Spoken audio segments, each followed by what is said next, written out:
Hi, Dr. Lindsey here. I frequently discuss with patients hairlines and hairline design, singles, doubles, and triples, using trees as an analogy. I grew up on a farm. I've planted just a little bit more than 3,000 trees over the past 25 years, and it just makes sense to me. So the following video discusses how you can think of hairlines and follicular units the way that you could see trees in your yard and in nature. I hope it's helpful. Okay, so let me tell you a little bit about how different types of trees provide different screening. We'll just use my backyard as an example. We moved into this house 10 years ago and there was one tree in the backyard. That big willow. And I don't really care for willows, but willows are a reasonable screening tree. But the rest of the yard was just a big vacant piece of grass, and you could see everybody else's house. So, similar to a guy's bald head, we tried to frame the face. So, first, let's look at the workhorse of yard screening trees in the state of Virginia, the Leyland cypress.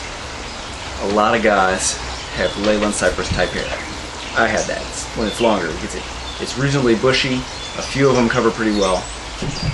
This row of trees right back here, even though it's only one layer thick, because the Leyland cypresses are so beefy, you can't see that there's a big house right behind it. These are excellent trees, and they're medium thickness, European style hair. And this is another view of that first common screening tree in Virginia, the Leyland cypress. Look how bushy it is. It's only, in our yard, it's only one layer thick, yet it does a really good job at screening a very large house.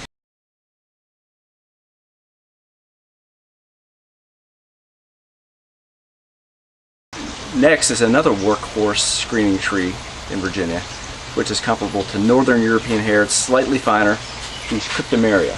They're also very bushy, but they're a little more delicate. But they still make a great screening tree. And if you have enough single hairs, but they're medium thickness, you can screen out effectively a lot of bald scalp, or a big house just behind the row of trees.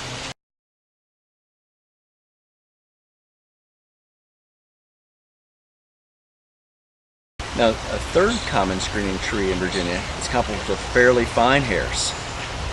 These Arbor Vitae green giant trees grow quite tall,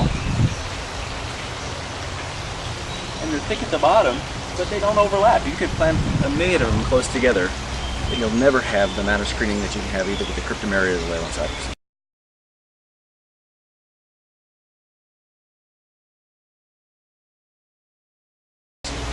But some guys are just stuck with fine hair, and that's what you have to work with. But it takes more of those hairs per square inch, or more of those trees per acre, to give you a comparable amount of screening. And even with the finer trees, you can get good screening, but not nearly as much as if you have really bushy trees or bushy hair.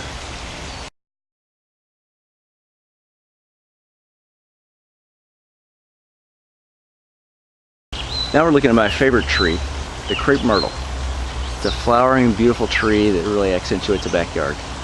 And they come in either single trunks or multiple trunks. And so this single trunked crepe myrtle, which hadn't fully leafed out yet this spring, is a great example of a single follicular unit, single haired follicular unit that we'd put at the hairline. You can put a million of these at the hairline, and it looks natural. It doesn't look pluggy, which is one of the biggest fears that patients have when they come into the office. They're going to look like the old style plug transplants.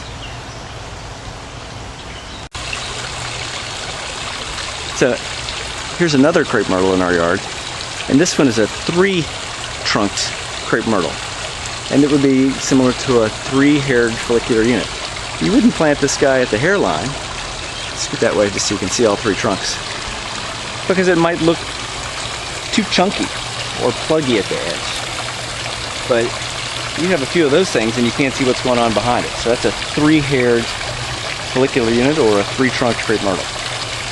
Lastly, in our yard, we have a 4-trunks crepe myrtle. It's really grown into a great screening tree. It's beautiful in the summer, but it's comparable to an old style mini graft. or a 3-haired graft with a resting follicle that's grown, you certainly wouldn't put that at the edge. But that's exactly what you want in the crown.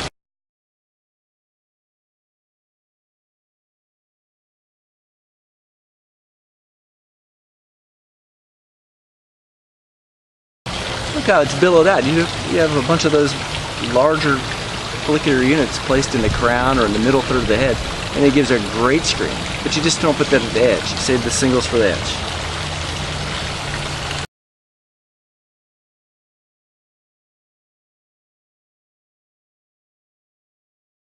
So at this house, these folks have effectively used tightly packed arborvitae trees like a single hairline, and then followed that with green giant trees placed a little farther apart, and together they are able to mask this large house just 65 or 70 feet away.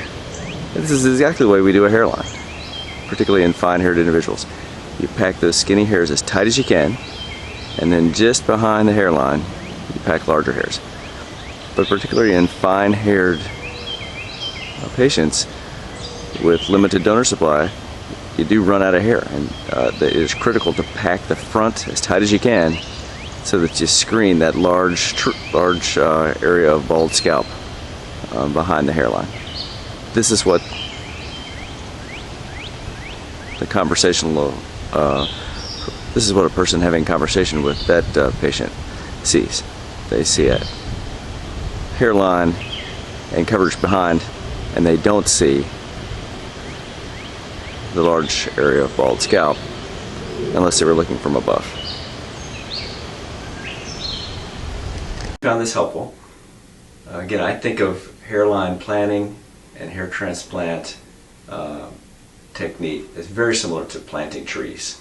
It just makes sense. We have to work with what you, the patient, bring in. If you bring in fine hairs, it's like bringing in fine trees. If you bring in thick hairs, it's like bringing in thick trees. But we can get really good results with proper planning. Make sure you do plenty of research, and I look forward to seeing you. Thank you.